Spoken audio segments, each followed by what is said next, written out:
नमस्कार दर्शकों, मैं हूं भूपेश कालरा और आप देख रहे हैं प्रातः दर्पण न्यूज़। दर्शकों, कुछ न कुछ खास लोगों से मिलवाना ही दर्पण की पहचान है और उसी खास शख्सियतों में आज हमारे साथ हैं जिनको सभी लोग जानते हैं। नरेश पारस जी एक सामाजिक कार्यकर्ता हैं, मानवाधिकार कार्यकर्ता हैं। बहुत बहुत स्वागत है नरेश जी आपका हमारे स्टूडियो में। दर्शकों, आपको एक बात बता दूं, हम सब मानव हैं और हम सबके अधिकार होते हैं। मनुष्य जन्म लिया है हमने तो हमारे कुछ अधिकार भी हमको मिले हैं। जिस सरकार के नेतृत्व में हम रहते हैं तो वहाँ हमारे बहुत सारे मौलिक अधिकार होते हैं और कहीं ना कहीं हम उन मौलिक अधिकारों को जानते नहीं हैं, जिसकी वजह से हमें कई बार डिफीट होना पड़ता है। तो आज हमारे साथ सामाजिक कार्यकर्ता, मानवाधिकार कार्यकर्ता नरेश पारस जी हैं, जो कि हमें बताएंगे कि हमारे अधिकार क्या होते हैं। नरेश जी, सबसे पहले तो हम आपसे बात करते हैं कि हम मानवों के अधिकार क्या होते हैं।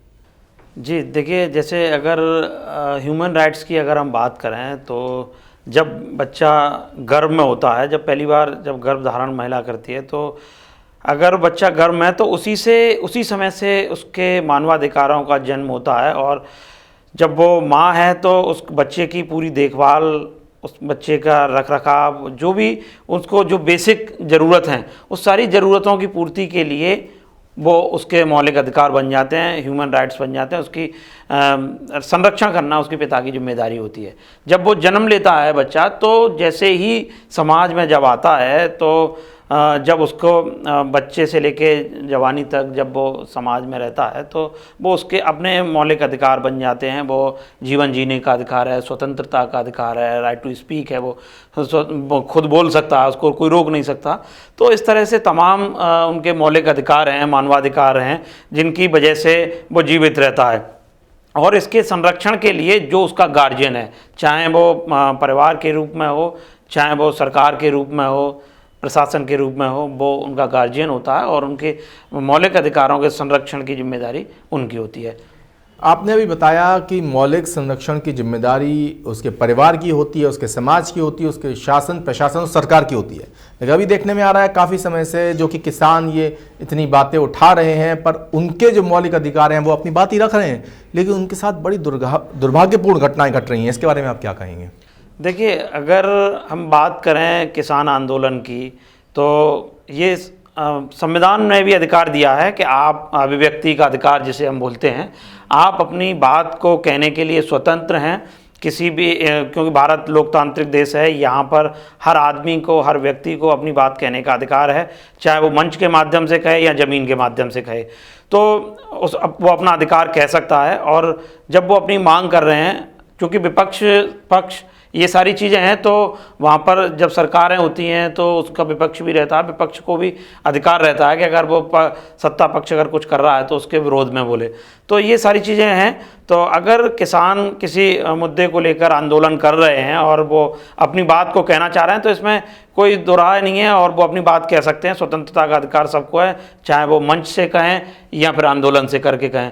और जब उनके साथ में अगर जाति होती है तो वो उनके मानवाधिकारों का उल्लंघन है, उनके मानवाधिकारों का हनन है। नरेश जी, मैंने आपके बारे में कई बार पढ़ा भी है, देखा भी है।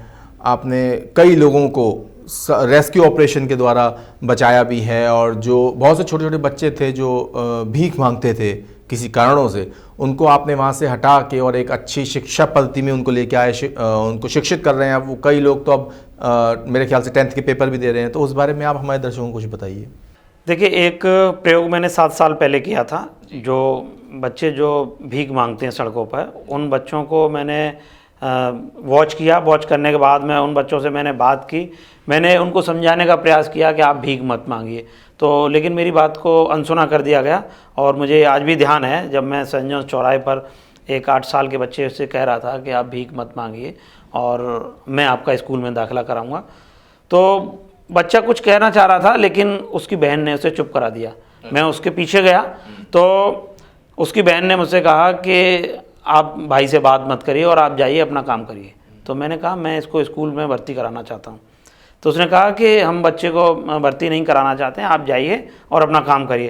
तो जब मैंने बार बार कहा तो उस एक बहन जो थी उसकी मेरे ख्याल से 13-14 साल की थी, उस लड़की ने ऐसा बात कही जो आज भी मैं उसे सुनकर शहर उठता हूँ। उसने कहा कि बापू आप चले जाइए और इस तरह से हम नहीं करेंगे और हमारा भाई नहीं पढ़ना चाहता है। जब मैंने उससे कहा कि नहीं मैं तो इसको दाखिला करा के ही रहूँगा, तो उसने मुझसे बोला कि बाबू जा रहे हो या शोर मचाऊँ।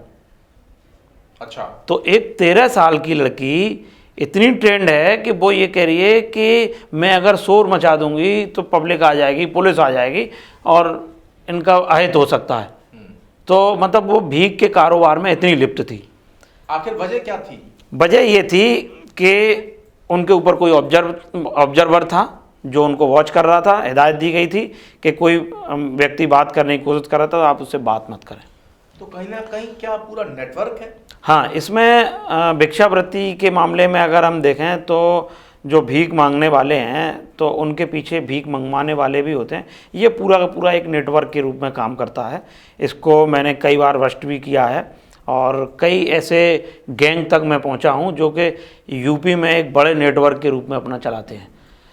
दर्शकों, मैं हूं भूपेश कालरा और आप देख रहे हैं प्रातः दर्पण न्यूज़। आपको बताना था बहुत सी बातें और बहुत सी बातें अभी आपसे शेयर भी करनी है, लेकिन कुछ ऐसी बातें सामने निकल के आई हैं नरेश पारस जी के थ्रू की जो हम जानना चाहते हैं कि किस तरह से ये चीज़ें हो रही हैं। जो हम देखते हैं कहीं ना कहीं वो सच नहीं होता है जो हमारी आंखों के सामने आता है।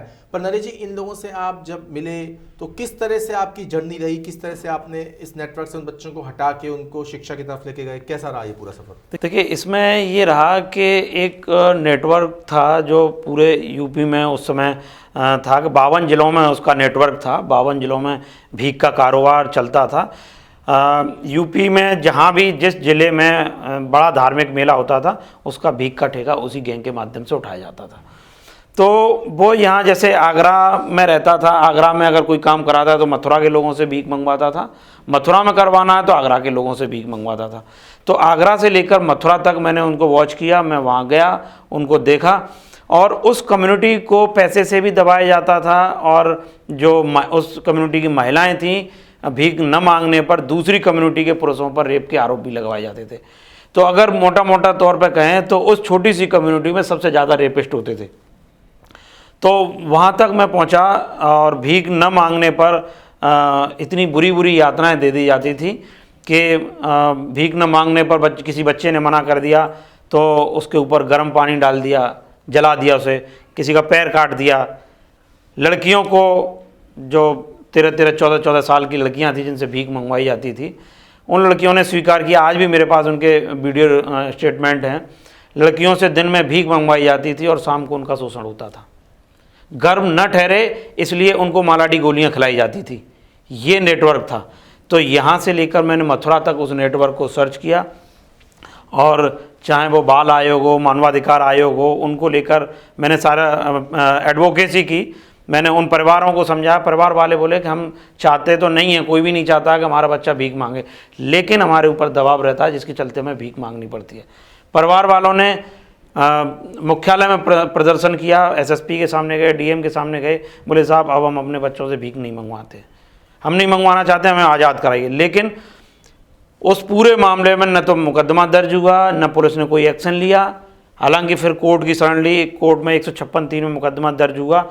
तब जाके लगातार राष्ट्रीय बाल आयोग के हस्तक्षेप पर फिर मुकदमे दर्ज हुए और उनकी अरेस्टिंग हुई। 4 लोगों की अरेस्टिंग उसमें हो पाई थी। फिर लगातार फिर मैंने इस भिक्षावृत्ति को, नेटवर्क को तोड़ने का प्रयास किया। यहाँ आगरा में भी मैंने कई लोग चिन्हित किए। जिन थालियों में आप देखते हैं रोड पर जो बच्चे थालियाँ लेके आते हैं, भीख मंगवाते हैं, वो थालियाँ उन बच्चों के परिवारों की नहीं होती हैं, वो किराए पे थालियाँ मिलती हैं।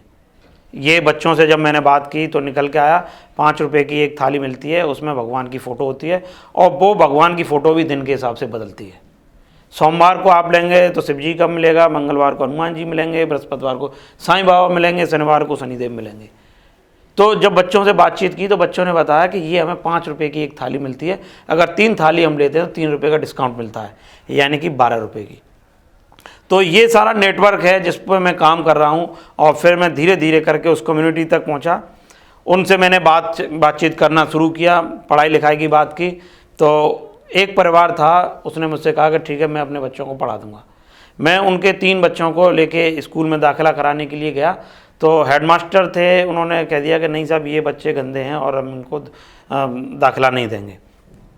जब फिर मैंने उनसे परिवार से बात की तो परिवार वाले बोले साहब हमारी तो मानसिकता ही है, हमारा तो कारोबार ही है, हम जितने ज़्यादा गंदे रहेंगे उतनी ज़्यादा हमें भीख मिलेगी।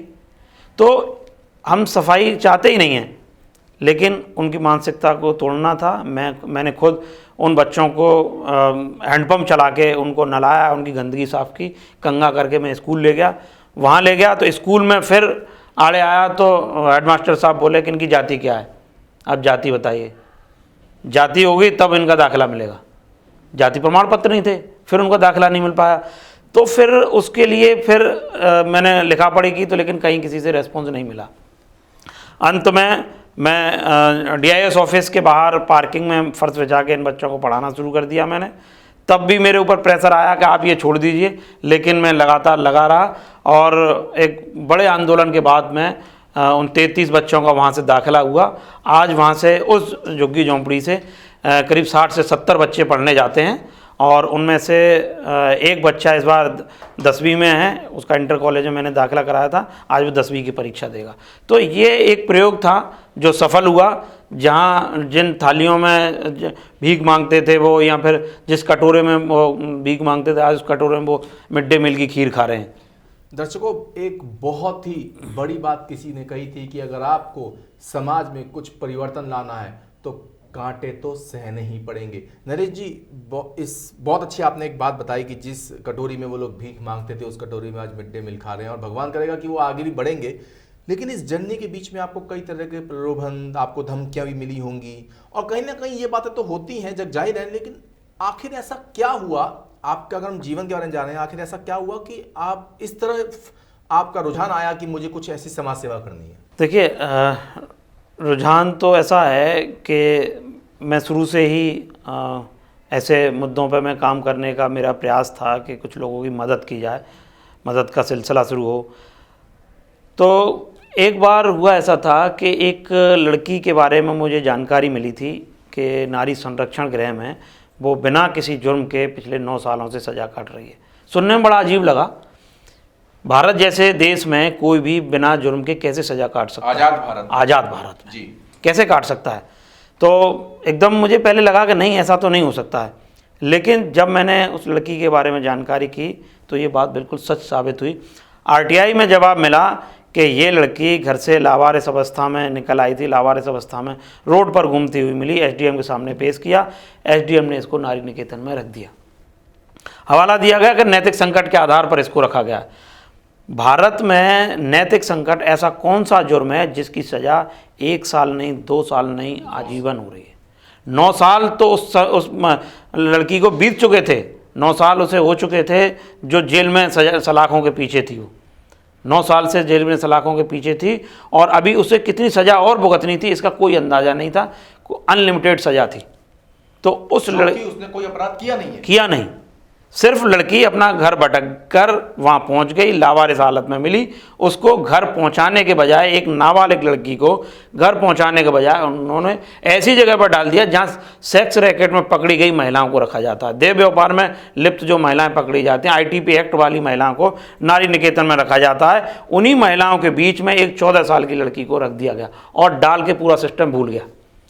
तो ये बड़ा चौंका देने वाला मामला निकल के आया कि जो लड़की वहाँ रह रही थी, जिसको अपने घर पहुँचना चाहिए, तो वो वेश्याओं के बीच में अपना जीवन बिता रही है। तो 9 साल उसको बीत चुके थे। तो जब उसकी लड़की के लिए, आज़ादी के लिए फिर मैंने यहाँ पे अभियान चलाए तो उस समय बड़े मुझे धमकियाँ मिली, प्रलोभन दिए गए, आप इस रास्ते से हट जाओ। फिर तमाम मेरे ऊपर आरोप भी लगाए।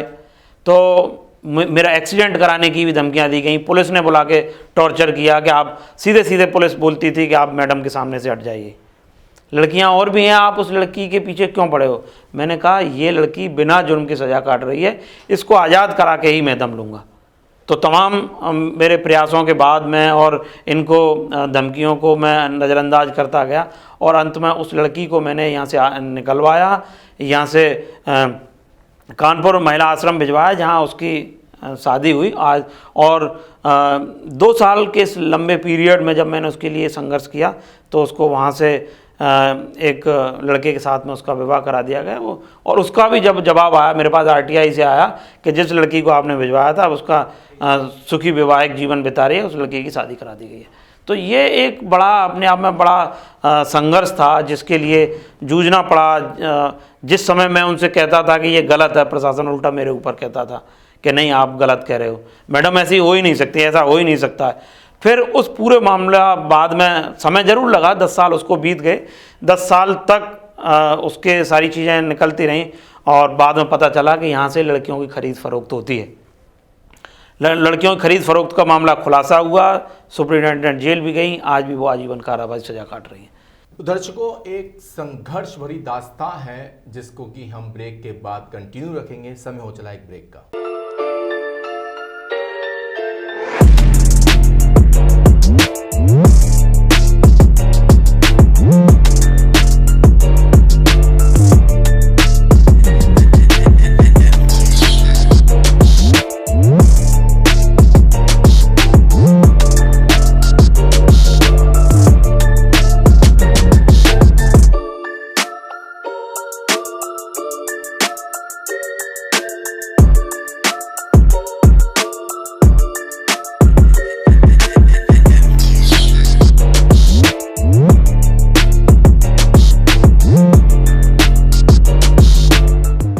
के बाद आपका स्वागत है और दर्शकों, मैं हूं भूपेश कालरा और आप देख रहे हैं प्रातः दर्पण न्यूज। हमारे साथ आज सामाजिक कार्यकर्ता, मानवाधिकार कार्यकर्ता नरेश पारस जी मौजूद हैं।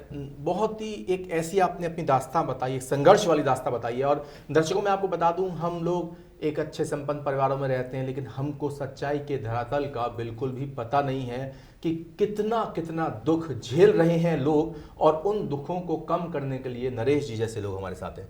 नरेश जी, बहुत सी घटनाएं घटी हैं, बहुत से नेटवर्क का आपने जो पर्दाफाश भी किया है। जो बच्चे भीख मांगते हैं, आज उनको आपने उस जिस कटोरी में वो भीख मांगते थे, उस कटोरी में आज भीख की जगह मिड डे मील है। ये अपने आप में एक बहुत बड़ी बात है। और कई महिलाओं को भी आपने नारी निकेतन से जो यातनाएं झेल रही थी उनको बाहर निकलवाया है। तो इस दास्तां के पीछे ये जो आप संघर्ष करते हैं, क्या आपको डर नहीं लगता? देखिए, शुरुआत में जब मैंने किया था, दूसरों की लड़ाई लड़ रहा था मैं, और तो लोगों ने मुझे डराया भी था, धमकाया भी था, चाहे वो एडमिनिस्ट्रेशन हो, चाहे पुलिस डिपार्टमेंट हो। थाने में बुला के भी मुझे यातनाएं दी थी, बोले कि आप इससे रास्ते से हट जाइए, आपको मिलेगा क्या, आप इनके साथ में जाइए, आप इनके टच में रहिए तो आपका बहुत कुछ अच्छा हो सकता है। प्रलोभन, हाँ, प्रलोभन भी दिया। लेकिन जब प्रलोभन से मैं नहीं डिगा, तब उन्होंने मुझे धमकियां दी, पुलिस में जाके प्रताड़ित करा, तो फिर मैं इनसे नहीं झुका। तो फिर एक वो रूटीन में आ गया। आज मैं उसे रूटीन का हिस्सा मानता हूँ। कई जगह से आज भी मेरे पास फ़ोन आते हैं, जब मैं किसी ऐसे मामले में जब मैं हाईलाइट करता हूँ, जब उसको एक्सपोज करता हूँ, तो कई सारे प्रलोभन भी आते हैं, धमकियाँ भी दी जाती हैं। तो आज कूल रह के मैं काम करता हूँ, और इसमें पता नहीं कि ईश्वर ऐसी कौन सी शक्ति उस समय दे देता है, जो पीड़ित है उसकी मदद के लिए मैं किसी भी हद तक जा सकता हूँ। और यही कारण है कि कई मामलों में, कई बच्चियों को रेस्क्यू कराने वाले मामलों में आज मैं वादी बना हुआ हूँ और कोर्ट में जाके तारीख अटेंड करता हूँ। देखिए, कितनी बड़ी बात है दर्शकों कि कहते हैं कि लोग आज के समय में अपने सगे संबंधियों का साथ भी नहीं देते। वहीं एक नरेश पारस एक ऐसे इंसान हैं जो कि ना कोई सगा संबंधी है, लेकिन उसके बावजूद भी उसके लिए हर तरह से तन मन धन से तैयार रहते हैं। नरेश जी, और कोई ऐसी घटना आपके जहन में आ रही हो जो एक ऐसी चीज़ हो जिसने आपके जीवन बदलाव लाया हो? हाँ, इसके साथ में एक मामला था कि एक महिला के एक ही साल में 3 बच्चे गायब हो गए थे, और पुलिस ने उनकी रिपोर्ट दर्ज नहीं की थी। हर बार वो थाने गई, जब पहला बच्चा गायब हुआ तब थाने गई, दूसरा बच्चा गायब हुआ तब थाने गई, तीसरा बच्चा गायब हुआ तब थाने गई। पुलिस ने एक भी बच्चे की FIR दर्ज नहीं की। मानव तस्करी का ये तो मामला हाँ सामने आया है। आप बताइए कि जिस महिला के एक ही साल में घर के 3 चिराग गायब हो गए हों, और वो उनकी मुकदमा दर्ज कराने के लिए, गुमशुदगी दर्ज कराने के लिए थाने गई हो, उसकी कोई सुनने वाला नहीं हो। और जब मैंने उस महिला से बातचीत की तो रोते हुए उसने पूरी दास्तां बताई कि एक एक करके एक साल में 3 बच्चे मेरे लापता हो गए, लेकिन पुलिस ने एक बच्चे की भी रिपोर्ट दर्ज नहीं हुई। तो फिर जब मैंने उनसे पूछा समय कितना हो गया, बोले साहब 5 साल हो गए। 5 साल से मैं लगातार इस थाने के चक्कर काट रही हूँ, लेकिन मेरे किसी बच्चे की FIR दर्ज नहीं हुई है, ढूंढना तो दूर की बात है। तब उन बच्चों की एफआईआर दर्ज कराने के लिए मैंने प्रयास किया, राष्ट्रीय मानवाधिकार आयोग को लिखा, सरकारों को लिखा, तब जाकर सिस्टम सक्रिय हुआ और उन बच्चों की एफआईआर दर्ज हो पाई। लेकिन फिर उसके बाद में पुलिस ने तमाम प्रयास भी किए, दिल्ली भी ले गए और जहाँ जहाँ जगह ले गए, तो लेकिन बच्चा नहीं मिल पाया क्योंकि बहुत देर हो चुकी थी। 5 साल में उस माँ के कलेजे के टुकड़े दूर हो गए। पिता जो था बच्चे को ढूंढते ढूंढते कहीं उसको कुत्ते ने काट लिया, उसको रेबीज हो गया, उसकी डेथ हो गई। माँ का आंखों से अंधी हो गई। उस परिवार पूरा बिखर गया, हंसता खेलता परिवार पूरी तरह से बिखर गया। तो उस बच्चे के लिए मैंने लगातार प्रयास किए, मैं दिल्ली भी ले गया उनको, तब जहाँ जहाँ जाना चाहिए था वहाँ वहाँ गया मैं उनके साथ में, लेकिन बच्चों की तलाश नहीं हो पाई। तो तब से मुझे लगा काश ये महिला मुझे अगर 5 साल पहले मिल जाती, जिस दिन उनका बच्चा गायब हुआ था, तो हो सकता था एक आध बच्चे की मैं एफआईआर दर्ज करा देता, तो पुलिस उनको ढूंढ भी लेती, लेकिन 3-3 बच्चे उसके गायब नहीं होते। तब मुझे लगा कि ऐसे लोगों के लिए मदद करनी चाहिए जो जेल में बंद थी, जिसका कोई नहीं था, ऐसे लोगों की मैं पैरवी कर सकूं। ऐसी महिला जिसके बच्चे लापता हुए हैं, उसकी कोई सुनने वाला नहीं है, ऐसे लोगों की पैरवी कर सकूं। तो तब से फिर लगातार मैंने इसे अपने जीवन का हिस्सा मान लिया और मैं ऐसे लोगों की मदद के लिए हमेशा खड़ा रहता हूं। मैं अब तक तमाम ऐसे बच्चों को रेस्क्यू करा चुका हूं जो भिक्षावृत्ति में लिप्त थे, जो अनाथालयों में रह रहे थे, जिनका कोई नहीं था। उन बच्चों के परिवारों को ढूंढ ढूंढ के मैंने उनके परिवारों के सुपुर्द कराया। तमाम बच्चों की मैंने गुमशुदगी लिखवाई हैं, उन बच्चों के परिवारों को ढूंढा है। तमाम ऐसी बच्चियां जो यौन शोषण की शिकार थी, चाहे बाहर के लोग कर रहे थे या घर के लोग कर रहे थे, ऐसी बच्चियों को भी मैंने रेस्क्यू करवाया है। ऐसे दुष्ट लोगों को भी मैंने जेल भिजवाया है। एक मामला तो ऐसा भी आया था जिसमें एक पिता अपनी बेटी का शोषण करता था। खास बेटी का सुनने में बड़ा अजीब लगता है कि कोई खास पिता ऐसा कैसे कर सकता है, लेकिन ये बात 100% सच है। एक पिता अपनी 13 साल की लड़की के साथ में उसका शोषण करता था, उसको प्रेग्नेंट कर दिया। पूरा गांव उसके पक्ष में था, कोई भी एक व्यक्ति उसकी तहरीर देने के लिए तैयार नहीं था। पुलिस ने भी कह दिया था कि जब तक तहरीर नहीं आएगी तब तक हम इसमें कोई एक्शन नहीं लेंगे। उस पूरे मामले में मैंने तहरीर दी, मैं खुद वादी बना, उस लड़की को रेस्क्यू कराया, शेल्टर होम भिजवाया मैंने उसको, और सारी प्रक्रियाओं में मैं शामिल रहा। उसके बावजूद भी जब मैंने मामला उठाया कि वो लड़की प्रेग्नेंट थी, जब मैं उसको रेस्क्यू करा के लाया था, 3.5 महीने की प्रेग्नेंट बता रही थी, लेकिन उसको सिस्टम जो है उसको डाल के भूल गया। 1.5 महीने बाद भी कुछ नहीं आया। तो मैंने फिर सवाल खड़े किए कि जब वो लड़की 13 साल की, जब 3.5 महीने की प्रेग्नेंट थी, अब 1.5 महीना बीत चुका है, अब उसका क्या होगा? या वो जन्म देगी या अबॉर्शन होगा? तो आनन फानन में उस लड़की को वहाँ से हटाया गया। हटाने के बाद में उन्होंने अस्पताल ले गए और उसके अगले दिन प्रशासन ने प्रेस कॉन्फ्रेंस करके कहा कि इस लड़की को बदनाम करने की साजिश की गई है, ऐसा कुछ नहीं हुआ है, शी इज नॉर्मल। उल्टा मेरे ऊपर कार्रवाई कराने के लिए कहा गया और बोले कि जिस सामाजिक कार्यकर्ता ने एक लड़की को बदनाम करने का प्रयास किया है, लिहाजा इसके विरुद्ध कार्रवाई होगी, मुकदमा दर्ज करने के आदेश दे दिए। लेकिन मेरे पास भी सारे एविडेंस थे, जो लड़की का वीडियो था, सारे एविडेंस जब मैंने दिखाए तब उनको शांत होना पड़ा। लेकिन कई बार इस तरह के मामले आते हैं कि हमें जब हम उनकी मदद करने के लिए जाते हैं तो डर और धमकी के अलावा बहुत सारे ऐसे रास्तों में फंसाने का प्रयास किया जाता है, तोड़ने का प्रयास किया जाता है कि हम किसी पीड़ित की आवाज़ ही नहीं उठा पाएँ। नहीं, आपने एक बात बताई कि कई लोगों को आपने, जो मुजरिम है उनको जेल भी पहुंचवाया और निर्दोषों को आपने जेल से छुटवाया भी है, ये भी एक अहम बात है। तो ऐसा भी एक किस्सा हुआ है कुछ? हाँ, ऐसा भी कई हुआ है, क्योंकि देखिए मेरा उद्देश्य ये नहीं है कि मैं किसी सिस्टम के खिलाफ जा रहा हूँ या उन पर आवाज़ उठा रहा हूँ, हंगामा नहीं करता हूँ।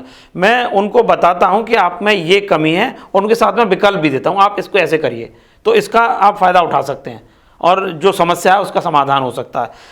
तो मैं जेलों पे एक लंबे समय से मैं काम कर रहा हूँ, क्योंकि जेल में कोई एक बार चला गया तो उसकी बाहर निकलने की संभावना बहुत कम रहती है। तो ऐसे लोगों के लिए मैंने लड़ाई लड़ी। मैंने आरटीआई से डेटा निकलवाया कि उत्तर प्रदेश में 5 सालों में कितने लोगों की मौतें हुई, किन कारणों से रही। जब उनका एनालिसिस मैंने किया तो निकल के आया कि हर 26 घंटे में एक कैदी की मौत हो जाती है। ये एक बड़ा सवाल है। और उसमें निकल के ये भी आया कि जितने भी मरने वाले थे 60% वो लोग थे जो कि अंडर ट्रायल थे। उनका फैसला आना बाकी था, फैसला आने से पहले ही उनकी मौत आ गई।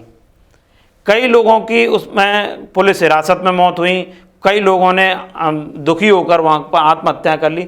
तो इस सिस्टम को लेकर फिर मैंने कहा कि ये सिस्टम भी सुधरना चाहिए। जब ये सारी बातें उठाई, एनएचआरसी ने धड़ाधड़ सरकार को नोटिस दिए, फिर रिपोर्ट मांगी, तो निकल के आया कि व्यवस्था में दोष है। व्यवस्था में दोष है। जो जेल जिस कानून पर चलती है, जिसे जेल मैनुअल कहा जाता है, वो जेल मैनुअल अंग्रेज़ों के ज़माने का बना है। उस जेल मैनुअल में क्योंकि पहले संख्या कम थी, कम कैदी हुआ करते थे, तो उसके हिसाब से बनाया गया। लेकिन उसके अब अगर वर्तमान स्थिति में देखें तो आज का आंकड़ा बहुत बढ़ गया है। आज जेल की अगर हम देखेंगे तो क्षमता से कई 2.5 गुना ज़्यादा बंदी उसमें बंद है। तो जाहिर सी बात है, जब संख्या ज़्यादा होगी और व्यवस्थाएं सीमित हैं तो कहीं ना कहीं इस तरह की दिक्कतें आएंगी। तो फिर जब इतनी एडवोकेसी की तो पता चला कि ये अंग्रेज़ों के ज़माने का जो जेल की जो व्यवस्थाएं हैं, जो अभी भी पुराने जेल मैनुअल के आधार पर चल रही हैं, और वो जेल मैनुअल अंग्रेज़ों के ज़माने का है। तो जब इतना सारा कुछ हुआ तो उसमें लगा कि ये अंग्रेज़ों के ज़माने का जेल मैनुअल बदलना चाहिए। तो इसको लेकर राज्य स्तर पर ड्राफ्टिंग कमेटी का गठन किया गया है और वो उस पर काम कर रही है। जो मैंने एक छोटा सा प्रयास किया था, एक बड़ा रूप लेने वाला है कि अंग्रेज़ों के ज़माने का जेल मैनुअल बदला जाएगा। साथ ही साथ मैंने ऐसे लोगों के लिए भी काम किया कि जानकारी, चूँकि मैं जेलों में जाता रहता हूँ तो देखता रहता हूँ, तो निकल के आया मुझे सेंट्रल जेल में एक बुजुर्ग मिला था, करीब 58 साल के थे। देखने में उनकी काया जो थी वो जर्जर हो चुकी थी, आँखों से कम दिखाई देता था, कानों से कम सुनते थे। तो जब उनसे मैंने बातचीत की तो बताया गया कि ये 20 साल पहले गैर इरादतन हत्या के आरोप में आए थे यहाँ पर, और किसी ने फंसा दिया था, और तब से उसके बाद में इनकी सज़ा जो थी पूरी 20 साल की थी वो इन्होंने भुगत चुकी है। लेकिन इन पर कुछ अर्थदंड लगा था, अर्थदंड भी था 5,000 रुपये। बोले कि अगर ये 5,000 रुपये दे देंगे तो तत्काल छूट जाएंगे, और नहीं दे पाएंगे तो ये जेल में रहेंगे। तो आपका ध्यान इधर आकर्षित कराना चाहता हूँ कि जेलों में भी तमाम ऐसे लोग मौजूद हैं जिनकी सज़ा पूरी हो चुकी है, लेकिन जुर्माना जमा करने के लिए उनके पास में पैसा नहीं है। जहाँ बाहुबली या फिर बड़े रसूख वाले लोग जेल जाने के नाम पर तमाम पैसा लुटा देते हैं, वहीं कहीं ना कहीं ऐसे गरीब असहाय व्यक्ति जब जेल चला जाता है तो उसकी वापस लौटने की उम्मीद कम हो जाती है। तो ये मुझे लगा कि यह वही प्रकरण है। और उसकी पत्नी जो थी साल में एक बार आ पाती थी उससे मिलने के लिए, बुलंदशहर का रहने वाला था। कई सालों से उसकी पत्नी मिलने के लिए भी नहीं आई थी, और 5,000 रुपये न होने के कारण वो जेल में बंद था। जब मैंने जेल प्रशासन से बात की तो कैसे ये छूट सकते हैं, तब उन्होंने बताया कि साहब 5,000 रुपये कोई जमा कर देता। मैंने कहा कोई मतलब परिवार दे सकता है या कोई भी? उन्होंने साहब हमें तो पैसे से मतलब कोई भी दे दीजिए। तो मैंने कहा ठीक है, इनका जुर्माना मैं जमा करता हूँ, आप इनको रिहाई की तैयारी कराइए, लेकिन इनको बताइएगा मत कि इनका किसने जुर्माना जमा किया है। तो मैंने उनका जुर्माना जमा किया, और रात में ही खबर मैंने उनके घर पे भिजवाई। उनकी पत्नी बाहर से आई थी बुलंदशहर से, और मैंने अपने पैसे से पैसा जमा करके, उनका जुर्माना जमा करके उनको आज़ाद कराया। जब वो बाहर निकल के आए और अपनी पत्नी को देखा तो वो जो क्षण था वो शायद मैं ज़िंदगी में कभी नहीं भूल सकता हूँ। इतना भावुक क्षण था जब मैं जेल से बाहर उनके साथ में निकल के आया था। पत्नी बाहर खड़ी थी उनकी, जो बुजुर्ग थे उनके दोनों हाथों में थैले थे ऐसे पकड़े हुए थे। जब पत्नी सामने देखी तो उनको अनुमान नहीं था कि मैं कभी जेल से बाहर निकल पाऊँगा, मेरी पत्नी आ पाएगी। पत्नी को देखते ही उनकी आंखों से आंसू निकलने लगे, और पत्नी भी आई और एकदम खड़ा, जब आमने सामने खड़े हो गए, क्योंकि हमारी भारतीय संस्कृति है और इतनी मर्यादाएं भी हैं, और आजकल वो होता तो एकदम दोनों लोग गले से लग जाते। उधर पति भी रो रहा है, इधर पत्नी भी रो रही है। फिर उसने देखते हुए एकदम खड़े हो गए, तो फिर उन्होंने, महिला ने उनके पैर छुए, और पैर छूने के बाद जब वो उनसे मिले तो तब उन्होंने पूछा कि साहब ये सब कैसे हुआ। तब उन्होंने बताया कि मुझे नहीं पता कि इन्होंने शायद मेरा जुर्माना जमा किया। तो तब वो जब जुर्माना उनका जमा किया, तो यही मैं थोड़ा सा भावनाओं का आपके बारे में बताना चाह रहा हूँ कि जो महिला थी उसने देखते ही कहा कि अरे कि तुम ऐसे आई हो, और उनके पास में एक कम्बल जैसा था, और उन्होंने अपनी पत्नी को दिया, बोलो ठंड लग रही होगी, ये ओढ़ लो। वो जब उसकी पत्नी आई थी तो केवल एक साइड का उनके पास में किराया था बुलंदशहर से आने का, तब बोले कि साहब मेरे पास तो एक ही साइड का किराया है, मैं तो लेके भी नहीं, अब 2 कैसे जाएंगे। उनको किराए के पैसे दिए मैंने, तब वो दोनों लोग वहाँ गए। और जब उनका गांव पहुँच गए 2 दिन बाद, उन्होंने गांव के प्रधान से मेरी बात कराई फ़ोन से। तब उन्होंने बताया कि साहब हम यहाँ से सीधे जाने के बाद में गंगा जी गए और रात भर गंगा जी बैठे रहे। जो 20 साल 21 साल से जो हमारी बात नहीं हुई थी, वो पूरी रात हमने जागते जागते काटी है और एक दूसरे का दुख दर्द जागते जागते हमने सुना है। तो ये एक बहुत बड़ी बात रही। तो फिर मुझे लगा कि न जाने ऐसे कितने और लोग होंगे जो कि जेलों में बंद होंगे। तो फिर मैंने समाज के लोगों से फिर मैंने अपील की कि आप भी इस तरह से लोगों की मदद कर सकते हैं, उनको आज़ाद करा सकते हैं। तो अब ये एक चलन बन गया है। अब जेलों में 15 अगस्त 26 जनवरी पे ऐसे कैदियों का लोग जुर्माना जमा करते हैं और बाहर निकलवाते हैं। ऐसे ऐसे लोग मिले हैं कि 500-500 रुपये उन पर नहीं थे, लेकिन वो पड़े हुए हैं। तो कई बार मैंने इनको निकलवा के बाहर, जेल के बाहर, मैंने ऐसे अपराधियों को गीता की सौगंध भी खिलवाई है कि वो अपराध नहीं करेंगे, और आज वो लोग अच्छा जीवन जी रहे हैं। दर्शकों, ये भावुक क्षण है और मैं भी खुद भावुक हो गया हूँ। कहते हैं सद रक्षणाय खल निग्रहणाय, यानी कि जो सज्जन है उनकी रक्षा करनी है और जो दुर्जन है उन पे निग्रह कसना है, उनको जेल में डालना है। और लेकिन सच्चा इंसान कभी जेल के अंदर नहीं रहना चाहिए, निर्दोष इंसान जेल के अंदर रहना चाहिए। और बहुत ही अच्छा आपने एक पहल करी जिसकी वजह से आज समाज भी हमारा इस और अग्रसर हो गया। मैं आपको वास्तव में नरेश जी ऑन कैमरा आपको सैल्यूट करता हूं। आप एक बहुत ही नेक कार्य कर रहे हैं। चलते चलते बस आपसे पूछेंगे, जो आरटीआई 2005 में एक जो कानून लागू हुआ था, लोग बहुत जागरूक हुए हैं आरटीआई के बारे में। बस छोटा सा एक चलते चलते आरटीआई के बारे में जरूर बता दीजिए, कैसे लोग उसके बारे में ज़्यादा से ज़्यादा जान सकें। देखिए, एक सबसे पहले तो मैं दर्शकों को बता देना चाहता हूं कि आरटीआई का नाम सुनते ही लोग सोचते हैं कि इसका फॉर्म कहाँ मिलेगा। स्पष्ट बात है कि आरटीआई का कोई फॉर्म नहीं होता है। आप सादा कागज़ पे आप अर्जी लिख दीजिए। उसमें अब जितने भी सरकारी विभाग हैं, सरकारी विभागों में अपना एक जन सूचना अधिकारी नामित कर रखा है, एक पटल निर्धारित कर दिया गया है कि आप उस पटल से सूचनाएं ले सकते हैं। सादा कागज़ पे आप जन सूचना अधिकारी का नाम लिखिए, किस विभाग से संबंधित है, और आप उसमें लिख दीजिए कि सूचना का अधिकार अधिनियम 2005 के संबंध में मुझे सूचना दी जाए। और एक सादा कागज़ पे आप अपने सवाल लिख दीजिए और उसमें 10 रुपये का शुल्क लगा दीजिए। शुल्क को लेकर कई भ्रांतियाँ हैं कि लोग बोलते हैं कि पोस्टल ऑर्डर होना चाहिए और ये होना चाहिए, तमाम तरह के अवरोध लगाए जाते हैं। लेकिन यहाँ मैं विकल्प आपको दे देता हूँ। आप 10 रुपये का शुल्क आप पोस्टल ऑर्डर के रूप में लगा सकते हैं, डीडी के रूप में लगा सकते हैं। अगर आपके पास में नगद 10 रुपये हैं तो आप नगद 10 रुपये भी आप लगा सकते हैं। तो आप उसमें नगद रुपये अगर लगा रहे हैं तो उसमें 10 रुपये का नोट लगाएं। 10 रुपये के नोट का जो सीरियल नंबर है वो आप अपने पास में रख दें और आवेदन पत्र में भी लिख दें। 30 दिन के अंदर अंदर इसका जवाब देना होता है। इसके लिए अधिकारी बाध्य है, जो जन सूचना अधिकारी है वो बाध्य है, 30 दिन में वो आपका जवाब देगा। और अगर किसी तीसरे विभाग से संबंधित है, उस विभाग के तीसरे व्यक्ति से संबंधित है, तो उसके लिए 5 दिन एक्स्ट्रा लगते हैं, यानी कि 35 दिनों में आपको सूचना का जवाब मिलेगा। तो ये एक आरटीआई की प्रक्रिया है। आप 10 रुपये में सरकारी दस्तावेज प्राप्त कर सकते हैं। आप अपने यहाँ पर क्या विकास कार्य हुआ है, आपकी सड़क किसने बनाई है, उसमें कितना पैसा लगाया है, आपके लिए कौन सी सरकारी योजना है, आपका आधार कार्ड क्यों नहीं बना है, आपका बीपीएल कार्ड क्यों नहीं बना है, आपको राशन कितना मिलता है, इन सारी सवालों को लेकर आप आरटीआई लगा सकते हैं, उनके बारे में जवाब ले सकते हैं। और यहाँ पर मैं आपको बताना चाह रहा हूँ कि 30 दिन के अंदर अंदर जवाब निर्धारित माना गया है। अगर वो 30 दिन के बाद में जवाब नहीं दे सकता है तो आप उसमें प्रथम अपील कर सकते हैं। उसके बाद में राज्य सूचना आयोग में भी जा सकते हैं। और यहाँ पर एक अहम बात बता रहा हूँ आपको कि जब जन सूचना अधिकारी आपको सूचना का जवाब नहीं देता है तो राज्य सूचना आयोग उस पर जुर्माना लगा सकता है। वो 25,000 रुपये के हिसाब से भी जुर्माना लगाया जा सकता, मैक्सिमम 25,000 रुपये जुर्माना लगाया जा सकता है। और इस बीच में कहीं आयोग के समक्ष आपको प्रस्तुत होना पड़ा है, लखनऊ जाना पड़ा है, तो आप अपने हर्जे खर्चे की भी मांग कर सकते हैं कि मैंने आरटीआई लगाई थी, मुझे समय से नहीं मिली और मेरा इतना खर्चा हो गया। तो आयोग आपको क्षतिपूर्ति भी उपलब्ध करा सकता है। ये आरटीआई कानून 2005 में लागू हुआ था। आज इतने साल बीत चुके हैं, लेकिन अधूरी जानकारी के कारण लोग आरटीआई का इस्तेमाल नहीं कर रहे हैं। आप आरटीआई का ज़रूर इस्तेमाल कीजिए, क्योंकि आरटीआई एक ऐसा हथियार है जो जवाबदेही का हथियार है, जिसके माध्यम से आप सरकार के हर उस दस्तावेज को ले सकते हैं। आप हर उस प्रक्रिया के बारे में जानकारी ले सकते हैं जो आपसे जुड़ी है, सरकार से जुड़ी हुई है। तो आप आरटीआई का उपयोग ज़रूर करें। और लोगों को भी जागरूक करें, जिससे कि आरटीआई के प्रति लोगों में जागरूकता बढ़े। तो दर्शकों, आरटीआई मैं आपको बता दूं, राइट टू इन्फॉर्मेशन, ये हमारा हक है, जो कि 2005 में पारित हुआ था ये कानून।